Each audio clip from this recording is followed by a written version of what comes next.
following program is brought to you in living color. You are listening to The Liberal Grouch. People, all going somewhere, all with their own thoughts, their own ideas, all with their own personalities. Ever since I was a child, all I've ever wanted to be was a journalist, to write stories, to be on the radio, to be an observer of the human condition. Throughout my professional life, in radio, newspapers, and as a writer with the federal government, I've been true to the journalistic ethic of telling the truth, of being accurate, of trying to tell both sides of the story. But I've learned there are people who don't want their story told. In fact, they will do anything to keep you from telling their story. Individually, they are weak, small people who hide in the dark. But when they form a pack, they become dangerous. Not just to the individual trying to tell their story, but to the very concept of a free press. They want their side of the story told, not the full story. And when a strong, honest, progressive voice comes along, one who captures the ears of honest people, it frightens them. It makes them crazy. Hold the string. Dance to that which one is created for. They will do whatever they have to do by whatever means necessary to silence that voice, either through legal means or other means. The only thing necessary for evil to succeed is if good people do nothing. I choose to do something. I will stand in the face of this wolf pack of right-wing lunatics until I am either silenced by legal means or until they kill me. They will need to find either some way to throw me in jail for telling the truth, or else there will be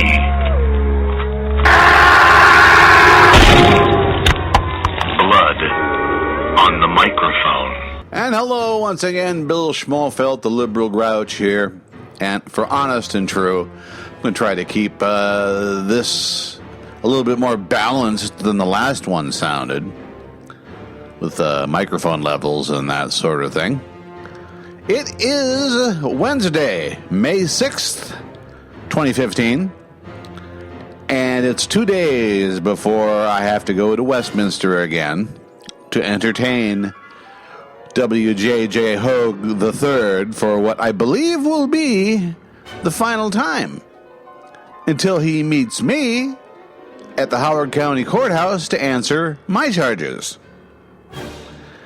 I do seem to have succeeded in drawing Patrick Grady out of his little hidey hole.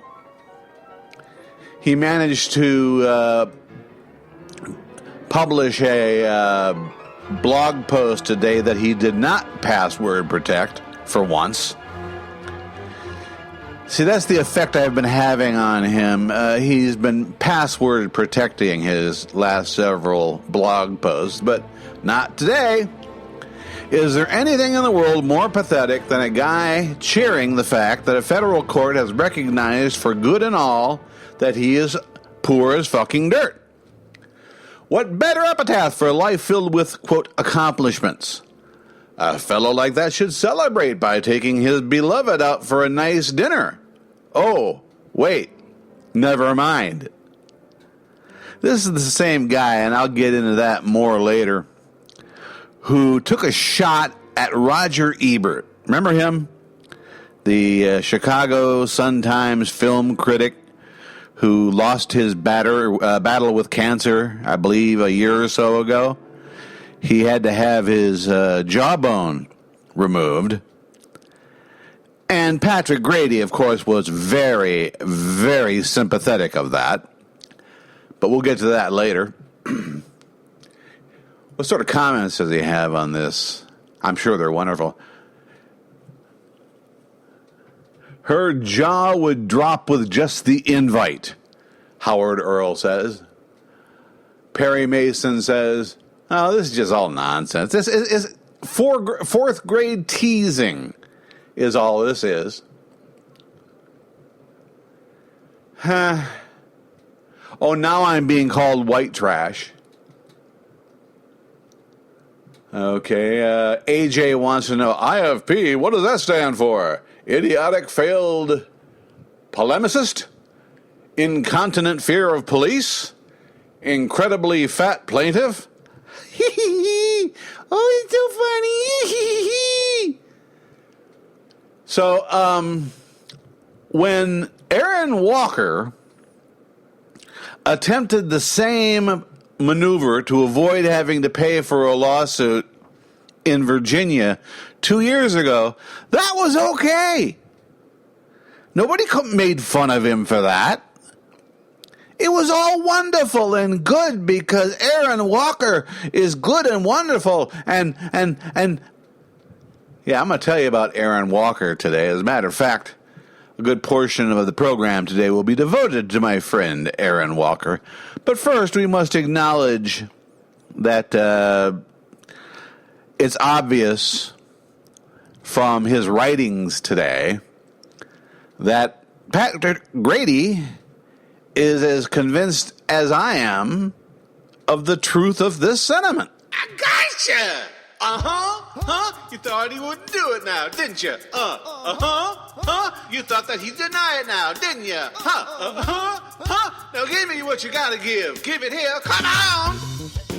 Hey! Good God! Hey! Hey! You taunted me each day on your stupid website. Said I'd be the loser if we should fight. Your libel me, slandered me, dared me to, yeah. You told me the winner would always be you. Now bend down, down to the ground now, hold it. Don't try to struggle now, hold it. It'll be over soon now, hold it. Come on, hold it, hold it, hold it, hold it. Now squeeze down on it now, hey! Good God, hey! The judge approved it, ha ha, good God. You said there's no way that a judge would approve it. You said that he'd Google me and then he'd say screw it. He saw my complaint and he issued a ruling.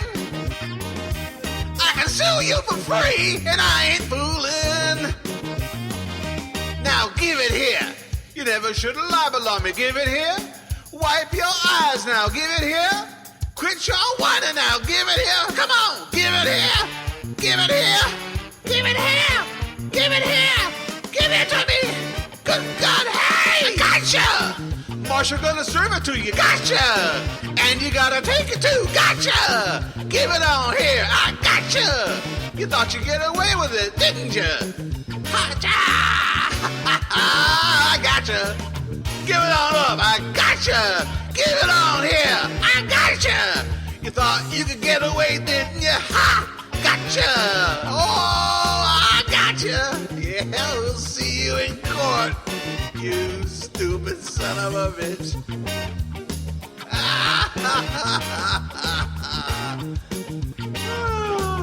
So you ask me, what am I happy about? Am I happy about being poor?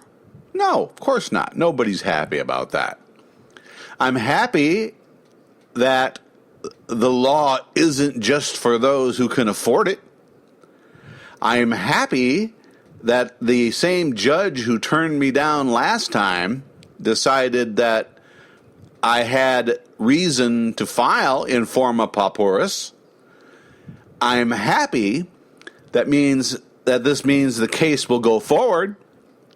I'm happy that this means you will not be able to pull, what's his name in Tennessee, and Eric Johnson, and hide from service, because you're going to be served for free by a U.S. Marshal. You will have to either file a motion to dismiss, and it better be a good one, because I got you dead to rights. And failing that, you're going to have to file an answer, a counterclaim if you want, and you're going to have to explain how saying that I have syphilis is not libelous. You're going to have to explain how calling my wife a truck stop whore does not cause the intentional infliction of emotional distress, or paint a false light while invading my privacy. You're going to have to explain all that. Now, Hogue talks about this fatal flaw. There is no fatal flaw. The complaint mentions several things that happened outside the statute of limitations, and I acknowledge that. I knew that when I wrote it. But I'm not charging specific incidences. I'm charging defamation / libel per se. I'm charging false light invasion of privacy.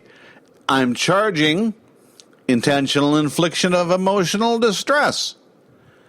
And I have dozens of examples in the complaint within the past year. So this fatal flaw, I'm going to show Hogue on Friday what a fatal flaw looks like. And that's all I'm going to say about that for right now. But now we must turn our attentions to Aaron Walker. But first, this last bit of advice for Grady. If you are getting your legal advice from WJJ Hogue and or Aaron Walker, thank you. Don't change a thing. Keep on trucking, baby. Now, Breitbart Unmasked has a delightful article upon it. Actually, there's two stories of interest. I didn't see this first one till just now. And I'm sure that my friends at Breitbart Unmasked, a publication that I used to edit, will not mind my sharing them in their entirety with you. This first one, written today by Marcus Crassus, says that Virginia is now a top terrorist target. Gateway Pundit, he's a right-wing pundit, released what appears to be a message from the terrorist group ISIS, which claims that Virginia is at the top of their list on places they will be attacking soon. While the message can't be verified as coming directly from ISIS, the method in which they use to post this warning comes from the same just paste it anonymous message board that the group has used in the past. The message warns Americans that they have 71 soldiers in 15 different states ready to attack the United States whenever they are ready.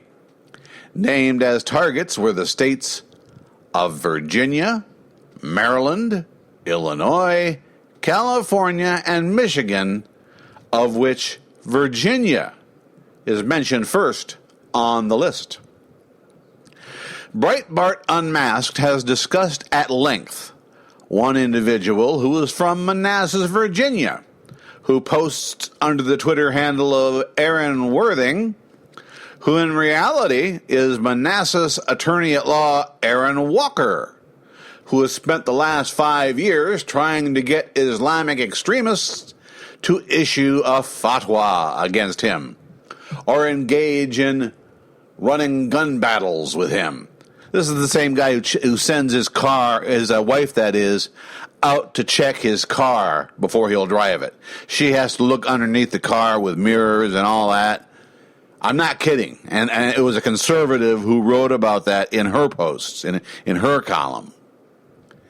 He has challenged Islamic extremists to, quote, come and get him, bitches, and tells them to be ready for him because he has a gun and he seems more than willing to shoot it out with him in the streets of Manassas, Virginia. Breitbart Unmasked has questioned Walker's sanity and those of his followers who have engaged in a 5-year pattern of insulting the Prophet Muhammad, drawing cartoons, depicting the Prophet as a pedophile, and various other drawings that are as disgusting as Walker and his followers can make them. Walker has claimed in the past on several occasions that he gets all misty-eyed over these creations, which indicate that these drawings of the Prophet Muhammad are more than just a free speech issue to him. Walker appears to actually enjoy the images he has created in the past, and during the Charlie Hebdo attacks in France, he was all over Twitter, producing several of these cartoons on his Twitter timeline, while at the same time mocking those who would be offended by them. With this new revelation by the ISIS terror group against the state of Virginia, but with no actual city being mentioned, we again question why the authorities are not at least taking a more protective stance in getting Walker to shut down his incessant rantings and ravings on Twitter, and then possibly moving him to a safer location, whereby those who live next to him or in his community are not potentially attacked because he lives there. ISIS warned in the same message that those who draw the Prophet Muhammad will suffer consequences for doing so. While Breitbart Unmasked cannot verify that the ISIS terrorists are actually targeting Walker, or even the city of Manassas, we can't think of anyone else at this time in the state of Virginia who is as prolific as Walker in his desire to engage with Islamic extremists while drawing disgusting images of the Prophet Muhammad at the same time, and all in public view. Breitbart Unmasked also questions why the authorities are not at the very least setting up a security detail for Walker's neighbors who probably don't even know what Walker's been up to for all these years. Do they not deserve some modicum of protection from either Walker or ISIS or those who follow the terror group? Now, this story on Breitbart Unmasked follows one that was published, I believe, yesterday. And that publication contains much the same sort of discussion, so there's no need to waste your time reading it now, but there's some good comments in here. Roger S. says, it's not free speech, it's fighting words and screaming fire in a crowded theater. These are not protected in the First Amendment. If Walker drove through East Baltimore yelling the N-word, he would suffer the consequences, no matter how high he raised his First Amendment shield. Like they say, you don't stir the hornet's nest if you don't want to get stung. If Manassas officials don't deal with the threat that Walker has created, they will most certainly be dealing with a mass casualty incident. ISIS has made that very clear. And somebody called Osborne Inc. wrote, is Aaron Walker free to get himself killed? Sure. I just wish he'd go live on an island somewhere so no one else has to risk injury on it. Somebody calling himself Aaron Worthless wrote, ABC 7 and a few Virginia papers have been provided links to this article and a request for further public awareness about this dangerous man. Texas Tim wrote, Did ISIS just telegraph that it's coming for Aaron Walker? That's the way it appears from the announcement from the terror group. ISIS announced they have 71 soldiers in 15 states and that there will be an attack in Virginia. Add this to the earlier statement that the soldiers will vanquish anyone who insults their prophet, and it follows that Aaron Walker is a clear target. I can say this much. Our intrepid law enforcement officials are aware of this connection, but I cannot say more. After what I have seen overseas in the past 6 months, ISIS says what it means and does what it says. Now, how did Aaron Walker come about? Where does he come from? What is his background? Why does he hate Muslims so much? Beats the hell out of me.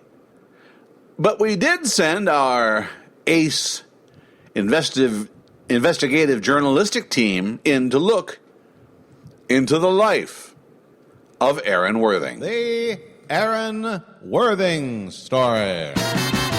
The Liberal Grouch brings you this documentary look into the life and childhood of America's most useless lawyer, Aaron Worthing. How did he go from obscurity as a child to loathsomeness as a religio-fascist, racist bigot today? Here to tell the story is our own Hector de Peoples. Raising Aaron Walker, Worthing, was not an easy task for his parents, Aaron and Aaronetta Worthing. Former next-door neighbor Brutus Ragdish smiled as he recalled some of the antics of the young Worthing lad. Those were the days. I remember back in the, when was that again? The mid-60s or something? Everything kind of runs together now. It's hard to pin things down to specific dates. But I do recall when we lived next door to the Worthings, and I'd just sit in my backyard and watch through the chain-link fence that the state said the Worthings had to put around their property to keep their boy in. And they had a dog at the time. It was a small, sort of pit bull mix, pit bull and Chihuahua. And that boy Aaron would come out and just poke his finger in that dog's eye every morning. At first, the dog would just kind of, yike and kind of scurry away. And then when the dog saw young Aaron coming out in the morning, he'd just run and hide. Aaron wasn't the sharpest lad, and he thought that the dog was just disappearing on account of his not being there where he was supposed to be. But eventually, it dawned on him that the dog was actively hiding from him, so he found the dog's hiding place underneath the porch, crawled under there, dragged the dog out, sat him down in front of him, and started poking him in the eye again. Over and over and over. Poked that poor little dog in the eye till the dog couldn't stand it anymore and bit him. I mean, he bit him real good, too. Took out a chunk of his face, as I recall. And Aaron went running up the steps, and I could hear him inside the house screaming that it was his pet, and it was his First Amendment right to do whatever he wanted to that dog, and that dog did not have the right to bite him, and that his mom and daddy ought to do something about it, and I'm damned if the daddy didn't come outside with a shotgun and scatter that poor little puppy all over the front yard. I don't think they raised the boy right. It's part of the problem. Never was quick on the uptake, though.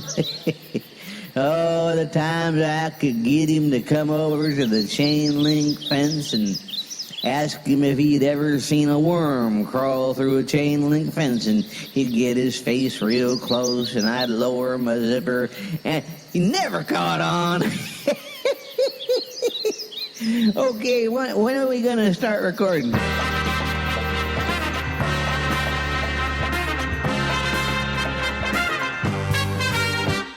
By the time he reached middle school, it was clear that young Aaron was not like the other boys. In addition to his other defects, Aaron was unable to use his right hand since he was never quite able to grasp the concept, stove hot, don't touch. According to emergency room records, young Aaron was a patient in their treatment facility 27 times between the ages of 3 and 14.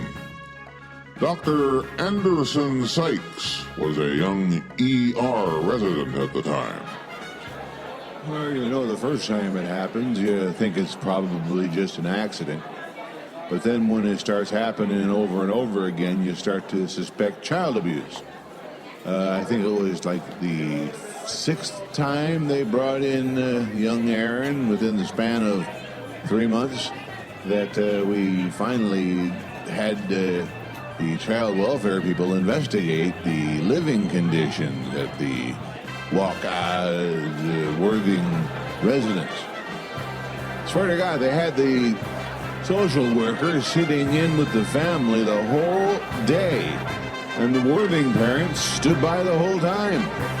And Mrs. Worthing was making a skillet full of hamburger helper or something, and young Aaron, he just kept walking up to the stove, and before he'd get there, his mama would say, "Aaron, stove hot, don't touch." And he'd look back at her and give her this defiant glance like, "I ain't gonna bother me this time." He'd reach out and he'd grab the red hot burner on the...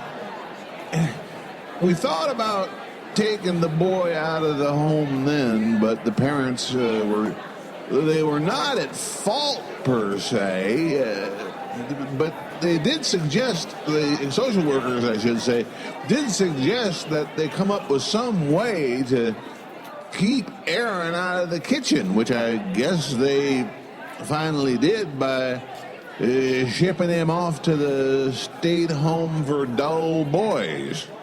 You know, it's not like they didn't try. They put like one of those the childhood fences that you use to keep a dog in a room, but he was clever enough to figure that out. So they tried to use a leash on him and just, keep him confined within a 6-foot space of his bedroom, but he ended up almost strangling on that, so that idea didn't pan out. So the only choice left was the state school, and they took him.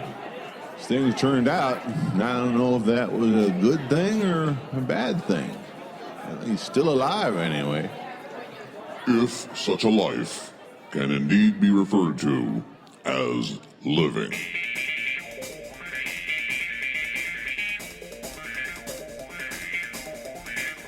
On his 14th birthday, his parents told young Aaron that they were taking him to a birthday party at a local ice cream parlor.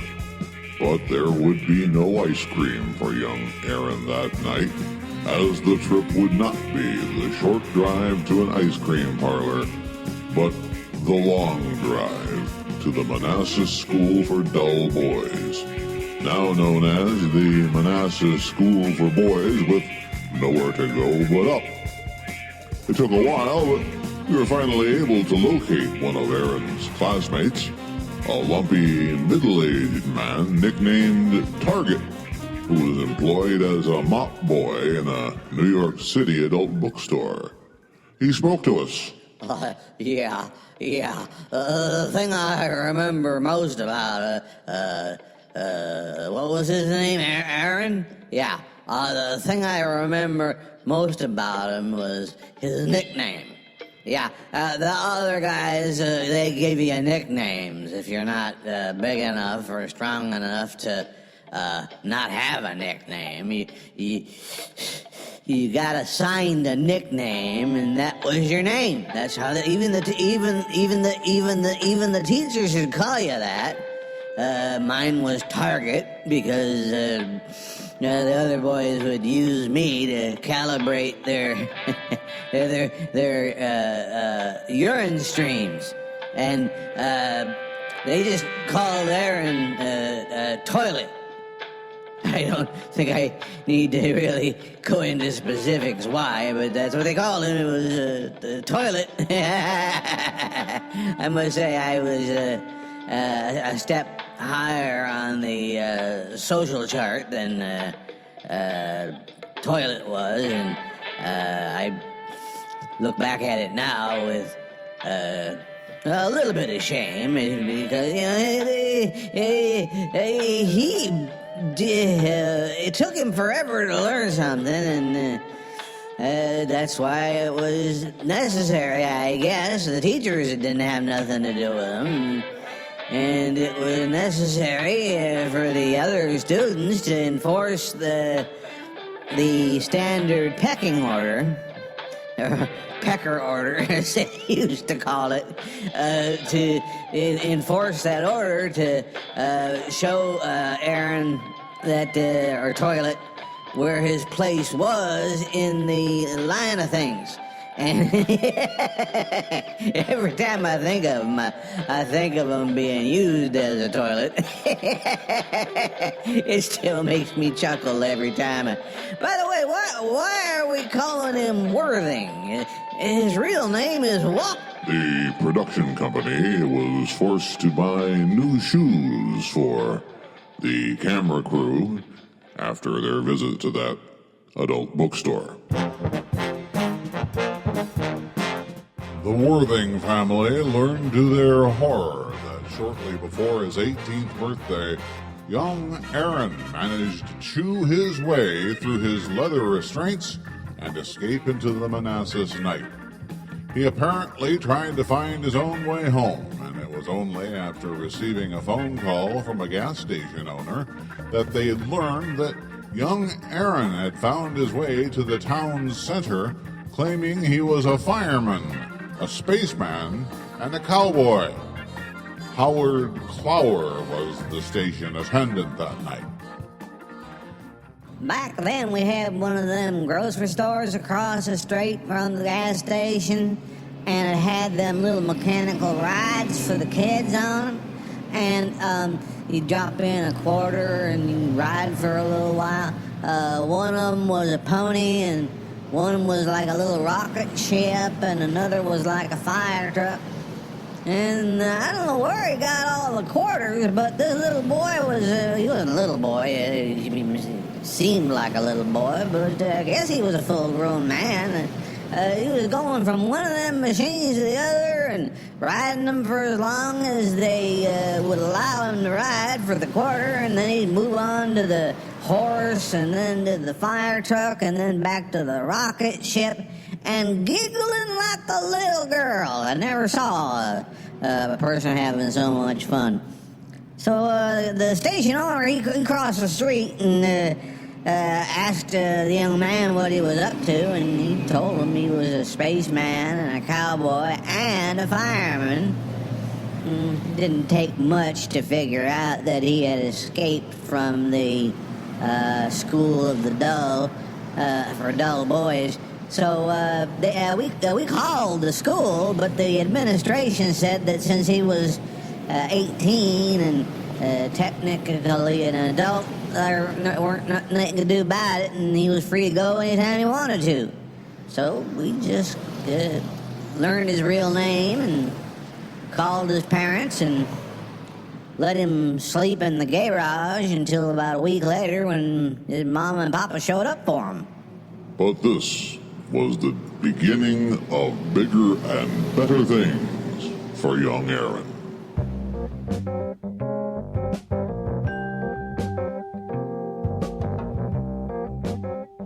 On their drive to Manassas to gather their son, the Worthing parents, who did not reply to several requests for interviews, discussed the lad's situation. The elder Worthing said there was only one place, one profession, where a lad of Aaron's unique disability and inability to learn, even when the result of his repeated mistakes would cause unimaginable pain and torment, could hope to succeed. And that was the law. Papa Worthing pulled some strings, greased some palms, and got a law degree in the mail from a company calling itself Yale University Law School Diplomas Incorporated. Now all his son had to do was pass the Virginia bar examination.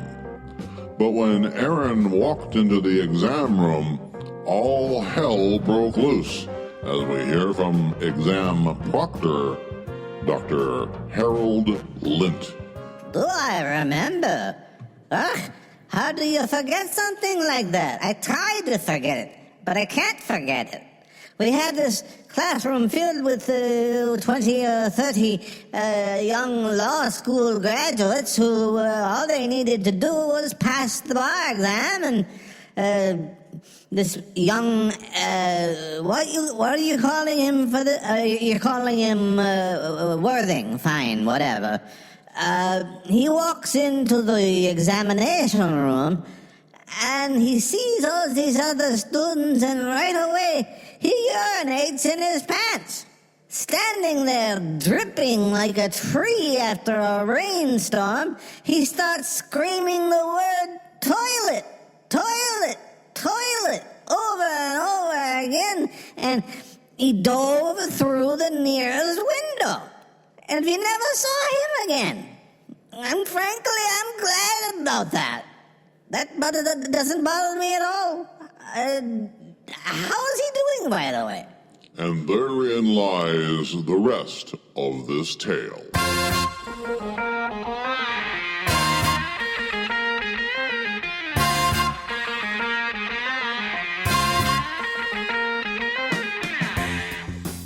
Papa Worthing was not a man to be denied something he wanted. More palms were greased, more chips were cashed in, and the state legislature passed a one-time only exemption, allowing young Aaron to take the bar exam in his bedroom, using his computer with an actual lawyer sitting by his side to give him the answers. Even with this assistance, young Aaron barely passed the examination by the skin of his teeth. The elder found his son a job as far away from a real courthouse as possible, as a compliance attorney with a nearby home health care corporation. He purchased a fine mail-order bride, bypassing the readily available bride factory in the former Soviet republics, and choosing a plump, well-fed, compliant girl from the Philippines to be Aaron's life partner. If Aaron should someday have sex with his wife, they may, in fact, produce grandchildren. But one thing would stand in Aaron's way, something his father couldn't pay his way out of. There's not enough money in the world to take religious bigotry from the heart of a religious bigot. Now unemployed, Aaron endangers his entire neighborhood, the entire city, by daring Islamic extremists to declare him fatwa worthy. And, at long last, this boy who poked his dog in the eye until it mauled him, this boy who lost the use of one hand from touching the hot stove over and over and over when mommy said no, this man who seems incredibly and absolutely incapable of learning a lesson or holding a job, he may have finally succeeded. For the liberal Grouch, I am Hector de Peoples. Thank you for listening. And you know, we had a little fun with it there, but it's not really all that funny when you consider the number of innocent people who could be maimed or killed, who may have already been maimed and killed for Aaron Walker's exercise of the First Amendment. Is it necessary to feel like a man to insult an entire world religion known for violent extremism?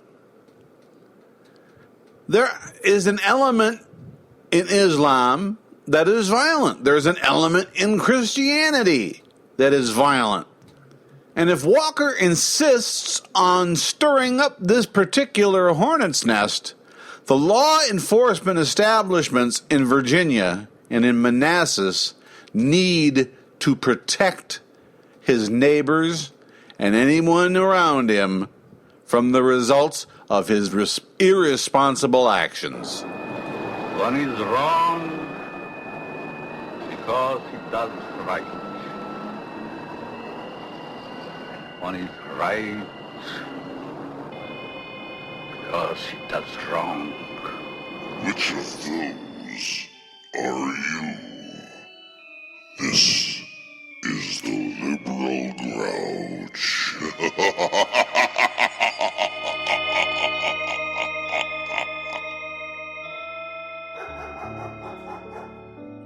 Hello once again. You may remember me from the series of child scam public service announcements we did to raise money to help care for children in far-off distant lands living in squalor and their own filth. Unfortunately, the Federal Trade Commission in Washington, D.C. has these rules about what percentage of your generous donations must be used to actually benefit the people we pretend to benefit. Well, we have a new project now, and this one is called Won't You Save a Puppy? As you can see, I'm at an animal shelter. This could be any animal shelter in Chicago or Pittsburgh or Baltimore or Los Angeles. They're all the same. And this puppy I'm holding is an adorable 3-month-old pit bull named Bowser. And as you can see, he's just as friendly as they come. Look at him, his tail wagging, and I have to hold him back to keep him from licking the makeup off my face. Bowser's a good dog. Bowser deserves a good home. But that's impossible without your donations. So, to demonstrate what will happen to Bowser, I will pull this 9mm Glock from my holster, and I know it seems cruel. I know it seems heartless, but it's the same sort of thing that goes on every day at animal shelters across the country. Jim, hand me another puppy and put the total counter on the screen. Thank you. Now this, look at this adorable 4-month-old border collie. You know, border collies are the smartest dog known to man. They say that a border collie actually has the intellect of a 5-year-old when it's fully grown. The most intelligent dog there is. And look at how he took to me right away. He's just wagging his tail and just loving me up real good, this stinky, flea-covered border collie. He's even swatting at the barrel of my gun as if it was a toy. Jim, how much have we raised in the last, 30 seconds? $500. Oh, that won't do. If we don't reach $10,000 by the end of this commercial, I'm afraid... Did I say what this dog's name was? I don't think you did. Well, let's just call him Rover. Look at how he thinks the gun's a toy. Oh, goodness. And the shame of it is, you could save Rover with your monthly donation of $50 a day. $1 out of each of those $50 will be used to care for these puppies, these sweet, adorable, friendly little puppies. Jim, have we reached the... No, we haven't. I'm sorry, Rover. You see, you made me do that. You don't care about these puppies. These puppies may as well just be orphans in a refugee camp, as far as you're concerned. Get off your ass. You're sitting on your wallet. Dial 555 Puppy Help. That's 555 Puppy Help. And remember, if you don't help them, we will hurt them. Won't you help a puppy?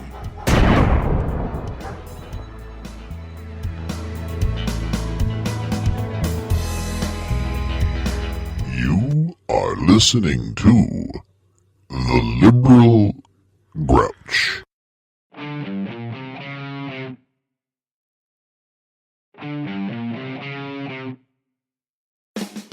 Sitting on a court bench, I is a teenage girl with bad intent.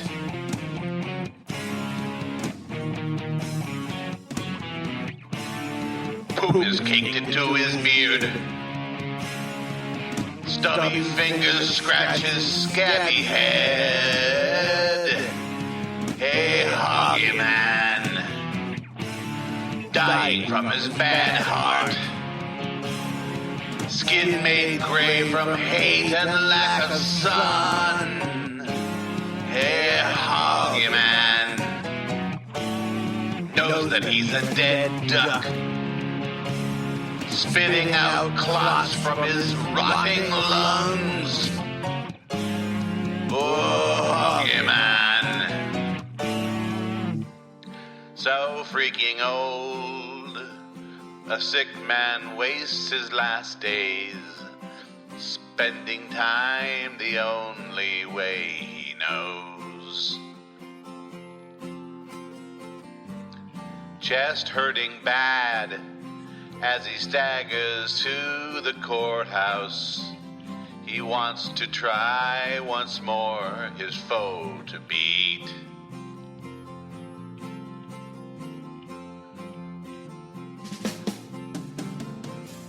Leave her alone, that's all her father asked.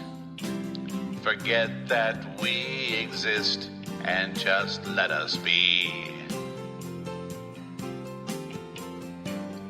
Hoggy man, you fool, don't you know that you're a loser?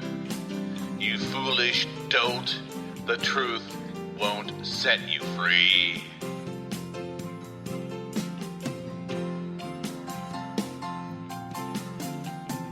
Do you still remember the last time you went to court?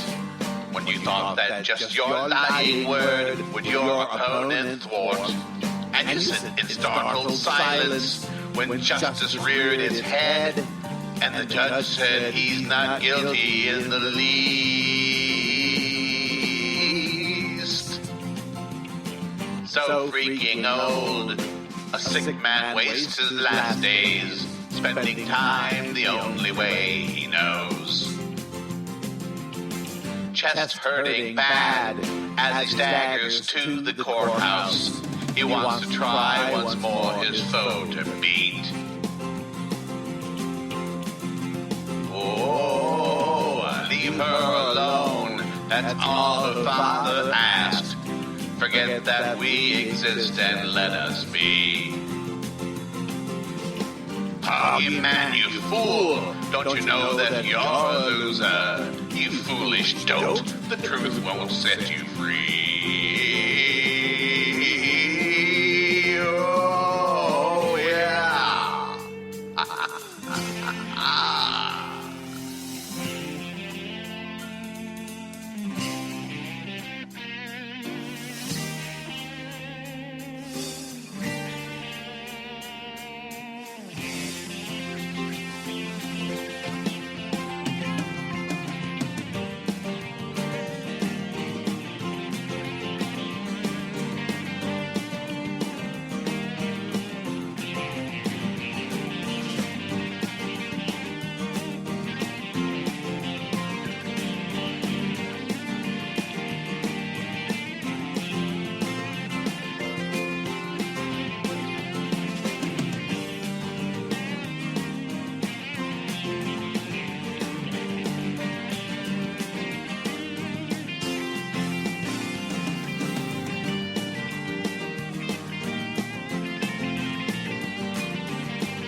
Hug you, man, you fool! Don't you know that you're the loser?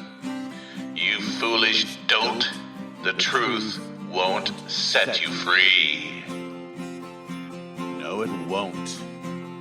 The truth is your worst enemy.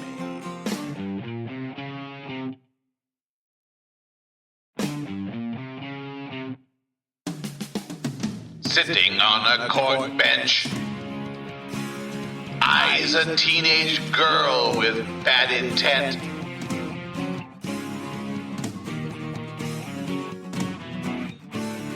Poop is caked into his beard.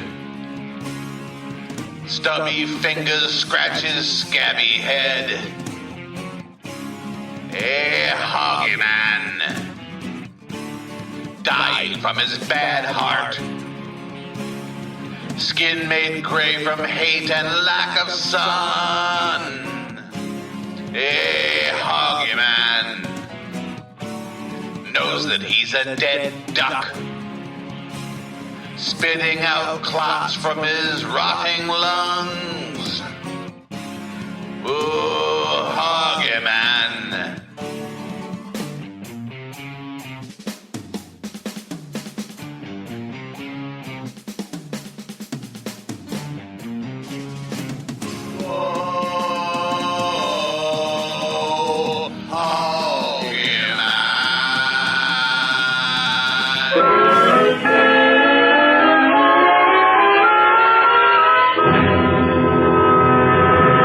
Well, if you've been following the liberal Grouch for a little while anyway, you know I've got this legal thing going on with WJJ Hogue of Westminster, Maryland, and Patrick Grady of Palatine, Illinois.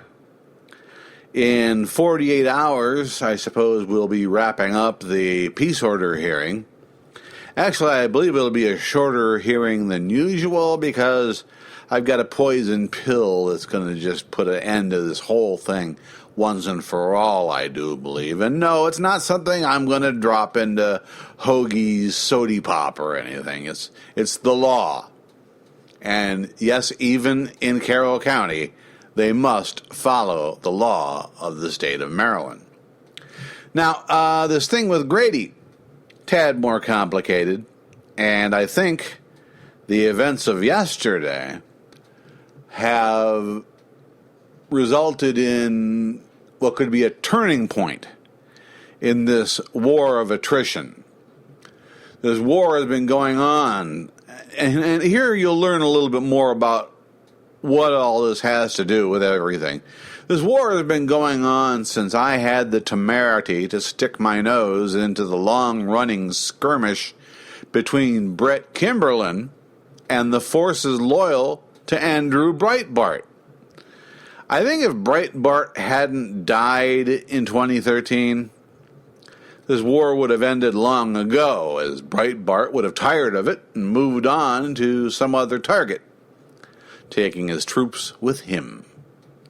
Without their leader, the Breitbart factions first turned their loyalty to such characters as the little felon Ali Akbar and the self-proclaimed successor to all that is Breitbart, a claim recognized by no one other than himself, Lee Stranahan. Eventually, the fragments fractured even further, leading to small, angry armies of right-wing lunatics who had no real leader among them. One of the larger groups was eventually run by the duo of Aaron Walker and W.J.J. Hogue III. Hogue was a minor player when I came on the scene, and Walker had just been scalded by losing an embarrassing legal battle against Kimberlin. In early 2013, Walker, Hogue, and Stranahan turned their attentions on me. I had been aggressively pursuing a lead in the milieu surrounding Stranahan's past as a grifter and a deadbeat. Walker and Hogue decided the best thing to do would be to take me out at the knees. Stranahan first, then Walker filed harassment charges against me. Walker also sought a peace order. All were denied. Hogue jumped into the fray with his own charges of harassment. This gave him status among his, at that time, small group of followers. In the name of the horrible stalking and emotional trauma I allegedly put the Stranahan family through, Hogue whipped his followers into a full, white-hot hatred of the cabin boy in the crew of the dread pirate Brett Kimberlin. The more of an elusive target Kimberlin was for Hogue in the legal arena, the more shots he took at me, this larger, slower-moving, handicapped target.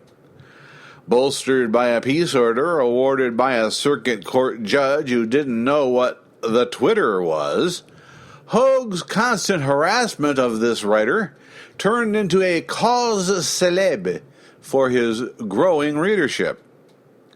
Possibly for the first time in his life, Hogue felt real power. He had control of someone's life, and he was not going to squander it. As other members of Hogue's motley crew began to take their individual shots at me, I decided the best way to deal with anonymous attackers was to strip the cover of anonymity from them, expose them to the light, and they shrivel and die. One such anonymous troll was Patrick G. Grady of Palatine, Illinois. He sent an unsolicited "I dare you" sort of message, laced with offensive language and profanity, so I outed him. And that gave him a case of butthurt that will someday be studied in the halls of medical academia.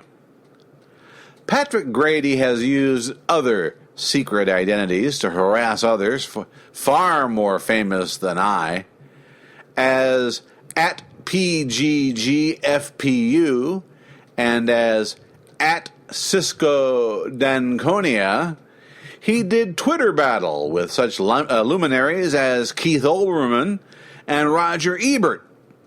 At one point, Grady even mocked Ebert for the loss of his jawbone to cancer. April 28, 2010. Patrick Grady. At Ebert Chicago is mentioned in the Bible. Quote, Samson took the jawbone of an ass, close quote. But that wasn't enough to shut him up, apparently. You think that's classy? On his 48days.net profile, Patrick Grady refers to his disabled son, born with spina bifida, as an anchor. This selfish crybaby blames his wife, his son's disability, everything but his own lack of ability for his failure to, quote, follow in the direction God is leading me. Weak personalities like Grady tend to be the worst internet bullies. After using other Twitter handles such as @Dallenberg62, @Palatine Pundit, and others, Grady morphed into this creation calling itself Paul Krendler. He created a blog called The Thinking Man Zombie and turned it into a hate tribute to me. Practically every post was dedicated to his hatred of me. He quickly gained a gang of crossover followers from Hoag's blog and has probably surpassed Hoag in the level of vitriol. Grady has attacked and mocked my Parkinson's disease. He has attacked my wife, who dared to fall in love with me and stand by me since 1988, and now that she's in the final stages of her decades-long battle with limited cutaneous systemic sclerosis, he thinks that's just as funny as hell. You heard his post from earlier today. Maybe Bill could celebrate his pauper status by taking his wife out to a lovely dinner. Oh, wait. Ha ha ha ha! Your son may only be half a man, Grady, but he's twice the man you are. You see? That was mean. That was beneath me, and I shouldn't have done it. But there's no limit. There's no bottom to this cesspit. Anyway, enough was enough, so I sued Hoag in Howard County Circuit Court and Grady in the U.S. District Court for the District of Maryland. Hoag and Grady conspired to sue me with a fraudulent copyright suit in the summer of 2014. Hoag continued to get peace orders against me by lying to authorities, then lying to me about pursuing those orders. In February, Hoag revealed his wife had bone cancer. I violated the letter of the peace order by sending him an email advising him of resources I could assist him in contacting at the National Institutes of Health. He thanked me by getting the Carroll County Court Commissioner to charge me with violating the peace order. Not once has Hoag ever inquired into the health of my wife. When a Carroll County District Court judge found me not guilty of that charge, Hoag tried to get the county circuit court to go back in time to when the previous peace order expired, extend it, and charge me for further violations that occurred in the same time span between.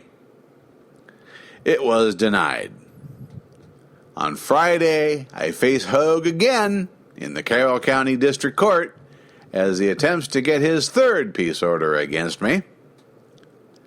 If the judge follows the law, he can't win the order. I have a poison pill that stops the court from even considering it. So yesterday, I learned that the federal court would allow me to proceed in my lawsuit against Grady without having to pay the filing fee. The war has reached a turning point. Hoag has suffered a string of losses he cannot sustain. By late Friday, I expect he will be humiliated yet again. Yesterday's order from the federal judge means Grady will have to file a response to my complaint. How can he say, telling his readers I have syphilis, telling that my wife is a truck stop whore, how does he defend that? Reasonable people can differ, but reasonable people should realize when all they have left on the board is a king, a knight, and a pawn, and my queen is menacing his king. Reasonable people know when checkmate is imminent. Fools and the insane fight to the bitter end. Are Hogue and Grady fools? Are they insane? Or at the end of all things, do they maintain a grasp on reality? We shall soon find out. It can't be. How could they do this to me? Standing here while you go free. Well, let me tell you, my butt hurts so bad. It throbs and makes me sad. I have but hurt so bad to see you go free. This just cannot be. You all saw. I've been making my own law. My poor butt, all bleeding and raw. Well, let me tell you, my butt hurts so bad. It throbs and makes me sad. I have but hurt so bad. This damn rule of law. I can't be wrong, 'cause I am always right as rain. I'd do anything to stop this pain.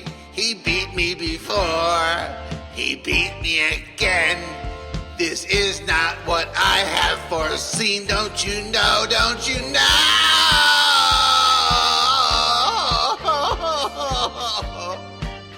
Oh my. Nobody's paying attention. Oh, don't you know, don't you know? Hurts so bad, it throbs and makes me sad.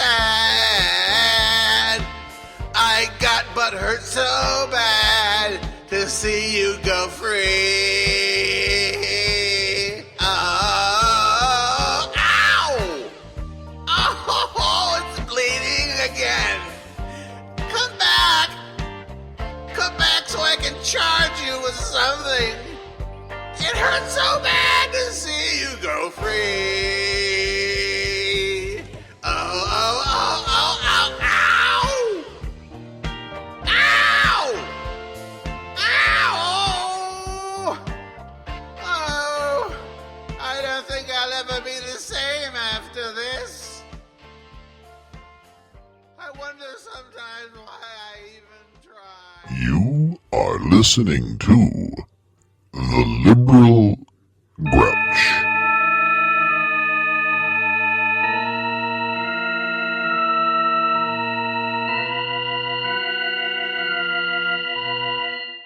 Well, I believe that'll wrap things up for today, for this episode of The Liberal Grouch. I'm Bill Schmalfelt. Thanks for listening. You can always send me a tweet. I got one of them Twitter accounts. And my handle is @GrouchyOldLib. That's @GrouchyOldLib. My home website is theliberalgrouch.net. And you can always find this podcast on that website, as well as the home podcast for the home website, that is, for the podcast itself, which is liberalgrouch.podbean.com. podomatic.com.